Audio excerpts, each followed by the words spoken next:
आइए प्रार्थना में जाएंगे और प्रभु जो कुछ भी सिखाना चाहते हैं आज हम सब मिलकर सीखेंगे। और मैं जितने जुड़े हैं हमारे प्रिय लोग सबका प्रभु यीशु मसीह के नाम में धन्यवाद करता हूँ, स्वागत करता हूँ। और सचमुच में रोज बरोज जैसे हमारे प्रिय लोग प्रार्थना करते हैं कि भाइयों के द्वारा, बहनों के द्वारा जो भी वचन रखा जाए प्रभु हम तक पहुँचे और हम आशीष को जैसा रोज पाते हैं पाएं, ऐसा करके प्रार्थना करते हैं हमारे प्रिय लोग। विशेष करके वो तिग्गा, मोहम्मद तिग्गा जी के यहाँ से ऐसा प्रार्थना आया था, विजय तिग्गा जी के यहाँ से ये प्रार्थना विषय आया था। तो प्रभु हम सब की सहायता करे, जो भी प्रभु आज हम सब की आशीष के लिए रखा है उसे हम अवश्य ध्यान करेंगे। तो पहले प्रार्थना करूंगा और प्रार्थना करने के बाद हम आगे बढ़ेंगे। आइए प्रार्थना करें।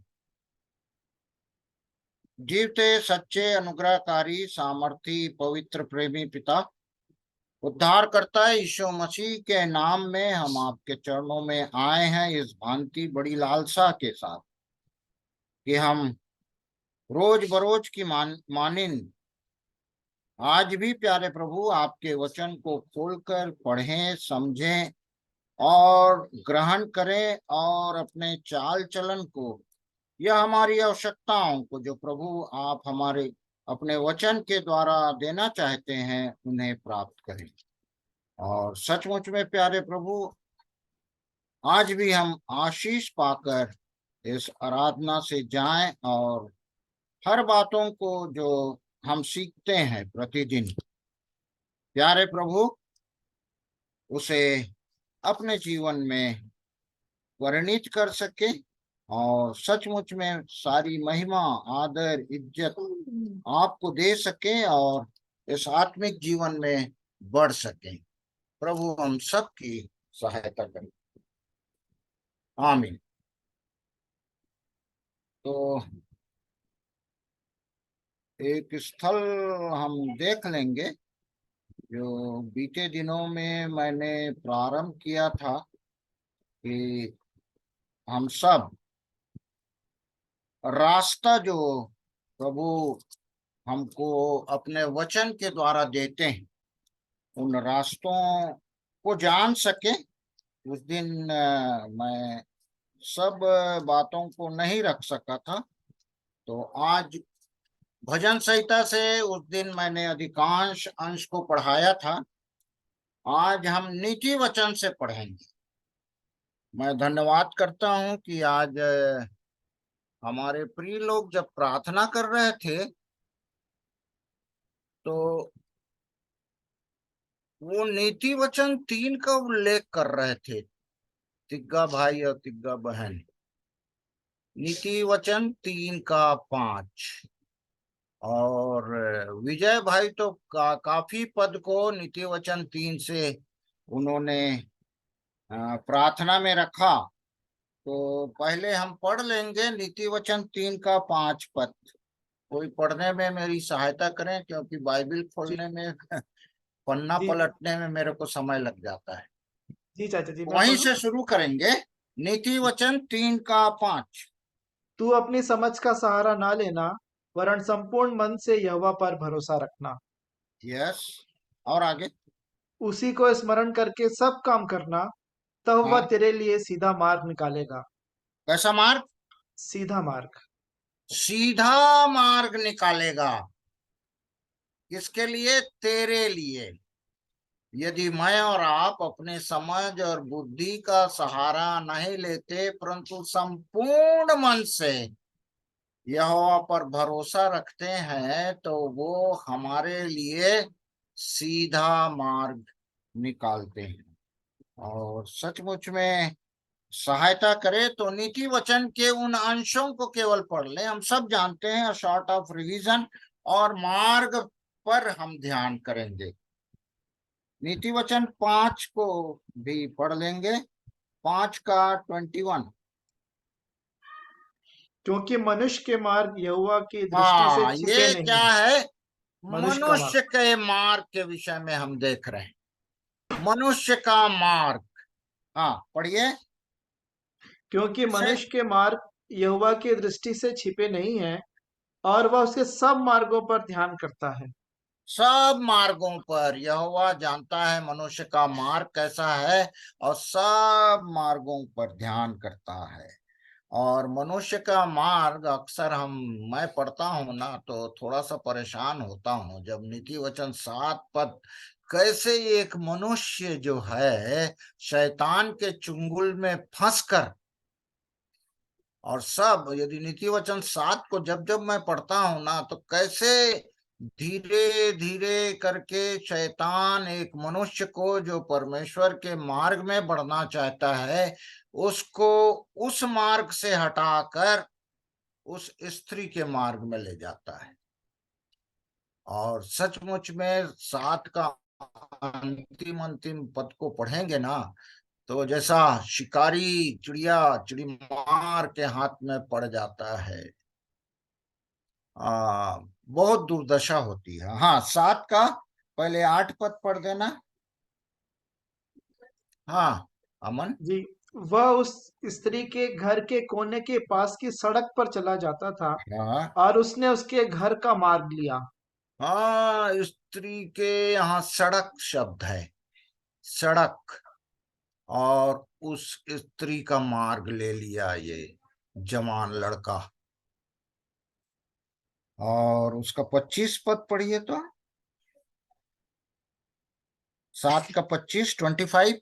नित्य 7 का 25। तेरा मन ऐसी स्त्री की मार्ग की ओर न फिरे, फिर से एक और उस बार। तेरा मन ऐसी स्त्री के मार्ग की ओर न फिरे। ना फिरे, ये मनुष्य का स्त्री के मार्ग में जाने से परिणाम होता है। और सचमुच में विनाश, विनाश को जो 2 मार्ग अब हम जानते हैं, चौड़ा सकरा मार्ग विनाश को जाता है। हाँ। और 8 अध्याय का 2 पद। वह तो नीति वचन ऊंचे 8। स्थानों पर मार्ग की एक ओर और हम्म। तिरमुहानियों में खड़ी होती है। कौन पुकारती हो? बुद्धि के लिए, ज्ञान के लिए, समझ के लिए ये टिग्गा भाई लोग और बहन ने प्रार्थना किया आज। बुद्धि दीजिए, समझ दीजिए। हाँ, पढ़ो तो एक बार और, अमन। वह तो ऊंचे स्थानों पर मार्ग की एक ओर और तिरमुहानियों में खड़ी होती है। हाँ, ऊपर पढ़ेंगे 1-2 में, तो बुद्धि पुकार रही है, बुद्धि खड़ी हो जा रही है और पुकार रही है। 3 पद। फाटकों के पास, नगर के पैठाओं में और द्वारों ही में वह ऊंचे स्वर से कहती है, हे मनुष्यों, मैं तुमको पुकारती हूँ, और मेरी बात सब आदमियों के लिए है। हे बोलो, चतुराई सीखो, और हे मूर्खों, अपने मन में समझ लो। यस। तो इस प्रकार से बुद्धि की मंशा है कि चतुराई मैं और आप सीखें। और 20 पद को भी पढ़ देना बेटा। मैं अमन धर्म का के भी। मार्ग में और हाँ, न्याय की डगरों के बीच में चलती हूँ। धर्म के मार्ग में। और 31 मैं ज्यादा विस्तार से नहीं बता रहा हूँ, है ना। पद को पढ़ा के जो प्रभु ने इस मार्गों के विषय में मेरा ध्यान आकर्षित किया, उन्हीं बातों को हम सब की आशीष के लिए रख रहा हूँ। 31। मैं उसकी बसाई हुई पृथ्वी से प्रसन्न थी, और मेरा सुख मनुष्यों की संगति से होता था। हाँ, तो इस प्रकार से ये बुद्धि की बातें हैं। मनुष्य के साथ संगति करना। और सचमुच में हम सब इन बातों को मनन करें कि हम जो जिस जिस मार्ग में आगे बढ़ रहे हैं, ये मार्ग कहीं मनुष्य के मार्ग में तो नहीं चले जा रहे हैं, उस स्त्री के मार्ग में तो नहीं चले जा रहे हैं। तो ध्यान करना मेरे और आपके लिए नितांत आवश्यक है। 11 अध्याय मैं सीरियली ले जा रहा हूं ना, हो सकता है विषय जो है इधर उधर थोड़ा सा हो सकता है है ना। सीरियली ले जा रहा हूं नीति वचन से। मैंने जब इस मार्ग के विषय में प्रभु से मांगा तो इन वचनों पर ध्यान गया मेरा, और उसको मैंने लिखा है। परंतु ये मनुष्य के मार्ग है। यस, 11 का 5। खरे मनुष्य का मार्ग धर्म के कारण सीधा होता है, परंतु दुष्ट अपनी दुष्टता के कारण गिर जाता है। दुष्ट भी और खरे मनुष्य, खरा और दुष्ट मनुष्य, इन दोनों के मार्ग में अंतर है। और 14 अध्याय का 12। ऐसा मार्ग है जो मनुष्य हाँ, को ठीक जान पड़ता है, हाँ, परंतु उसके अंत में मृत्यु ही मिलती है। हाँ, मनुष्य का मार्ग उसके ठिकाने का नहीं होता है, और वो समझता है जिस मार्ग पे मैं चला जा रहा हूं वो अच्छा मार्ग है, परंतु अंत में अरे कहाँ आ गया। कई बार ऐसा होता है, हम नए शहरों में जाते हैं, कई बार तो जाने मालूम है वो सड़क में भी हम भटक जाते हैं, बाद में पता लगता है अरे यहाँ आ गया, फिर से रिवर्स करो, फिर से जाओ। और इसी बात को 16 अध्याय के 25 में भी लिखा है, बिल्कुल वैसे ही। ऐसा भी मार्ग है जो मनुष्य को सीधा जान पड़ता है, परंतु उसके अंत में हम्म मृत्यु ही मिलती है। मृत्यु, लास्ट में पता लगे कि ये तो मृत्यु में पहुंच गया, तो कैसी स्थिति होगी।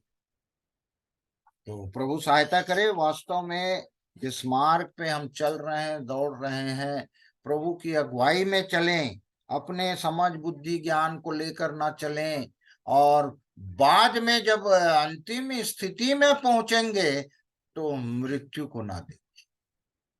और सचमुच में प्रभु इनसे हम सब कुछ छुड़ाए।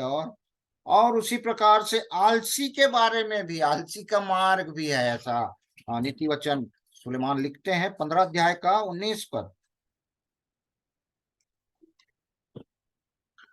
आलसी का मार्ग कांटों से रुंधा हुआ होता है, हम्म परंतु सीधे लोगों का मार्ग राजमार्ग ठहरता है। राजमार्ग, राजभवन में ले जाएगा वो राजमार्ग। तो कांटों का मार्ग आलसी लोगों के लिए है, और सीधे राजमार्ग में हम चलें। प्रभु हम सबकी सहायता करें। और 20 अध्याय का 13 पद को भी पढ़ दें। 22 नीति वचन 22 का 13 पद। आलसी कहता है, बाहर तो सिंह होगा, हम्म मैं चौक के बीच घात किया जाऊंगा। इसलिए वो मार्ग में आता ही नहीं,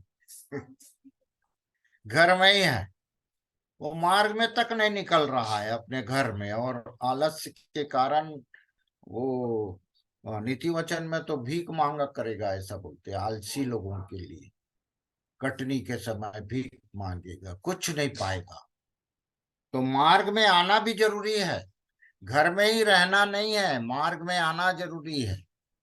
कटनी को, फसल को काटना है तो बाहर तो आना ही पड़ेगा। और 21 अध्याय का 8 पद। 21 का 8। पाप पाप से लदे हुए मनुष्य का मार्ग बहुत ही टेढ़ा होता है, परंतु हम्म जो पवित्र है उसका कर्म सीधा होता है। देखिए, दो मार्ग को एक ही पद में, कई पदों में मैंने और आपने पढ़ा है। कंट्रास्ट में है दो प्रकार के मार्ग, दुष्ट का, धर्मी का, खरे मनुष्य का। और मनुष्य का मार्ग और परमेश्वर का मार्ग बिल्कुल अलग है। और इस प्रकार से नीति वचन में ये स्थल में लिखे हुए हैं सब मार्गों के बारे में। और इसीलिए मनुष्य के मार्ग से हटकर पिता परमेश्वर अर्थात यहोवा के मार्ग में आना नितांत आवश्यक है, जो भजन संहिता में आ जाएंगे फिर से एक बार। अभी एक दो स्थल और हम नीति वचन से पढ़ेंगे और भजन संहिता में आ जाएंगे। भजन संहिता 18 अध्याय उसके 2-3 पद पर ध्यान करेंगे।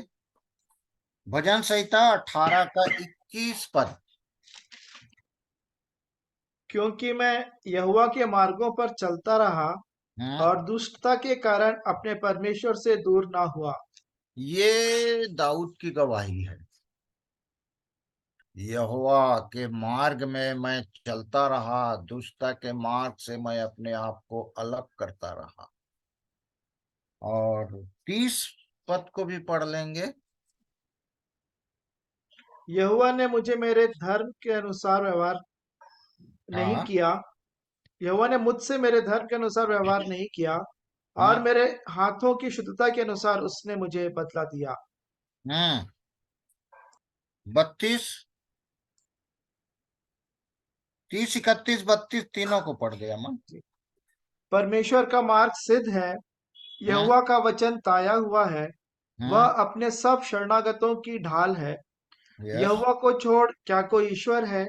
हम्म। हमारे परमेश्वर को छोड़ क्या और कोई चट्टान है? हम्म। यह वही ईश्वर है जो सामर्थ से मेरा कटिबंध बांधता है और हाँ, मेरे मार्ग को सिद्ध करता है। मार्ग को सिद्ध करता है। और सचमुच में दाऊद जैसे प्रभु का जन जो है, एक आदर्श है पुराने नियम का। दाऊद के वंश से यीशु मसीह आए और उसका कारण ही यही है। बचपन से लेकर दाऊद कैसे कैसे रास्ते पे, मार्ग पे गया, कैसे कैसे परेशानियों को उठाया।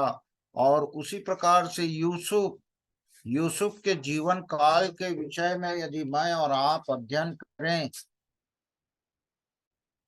11वां बेटा था याकूब का वो। और 11वां बेटा होकर वो कैसे अपने पूरे माँ बाप, अपने भाई बहन के लिए आशीष का कारण बना।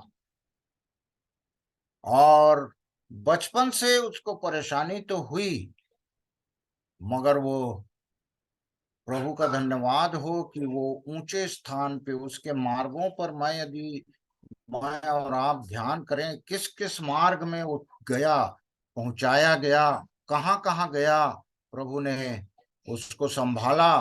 और सचमुच में अपने माता पिता के लिए, अपने भाई बहनों के लिए, और बाद में जैसे याकूब को कहा गया कि वो इसराइल है, याकूब का नाम बदल के वो यूसुफ भी अपने पापा के लिए आशीष का कारण बना। तो इस प्रकार से परमेश्वर के वचन में बहुत सारे मार्ग हैं। इन मार्गों पर हमेशा मैं और आप अध्ययन करें। और एक भजन संहिता हम देख रहे हैं, 119 का 15 पद भी पढ़ दीजिए।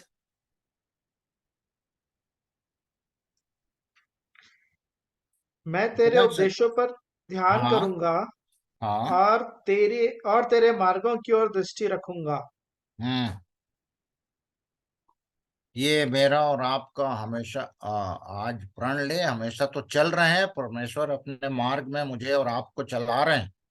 तो ये प्रण मेरा और आपका भी होना चाहिए। और भजन संहिता 119 का तो ये 105 को हम सब कंठस्थ कर चुके हैं, याद है हम सबको। फिर भी एक बार पढ़ देंगे। तेरा वचन मेरे पाँव के लिए दीपक और मेरे मार्ग के लिए उजियाला है। दो दो मार्ग भी है, पग भी है। मैं और आप जब पग रखेंगे उस मार्ग पे, तो दोनों समय वचन रूपी प्रकाश मेरे और आपके पैरों पर भी और मार्ग पर दिखाई देना चाहिए। और सचमुच में आवाज भी आना चाहिए। पिछले समय हम देखे हैं कि जिस मार्ग पे हम चल रहे हैं, आवाज आए कि यही है मार्ग, न दाएं मुड़े न बाएं मुड़े। और इस प्रकार से प्रभु हमको अपने मार्ग में चलाए। और 86 का 11 भी पढ़ लेंगे।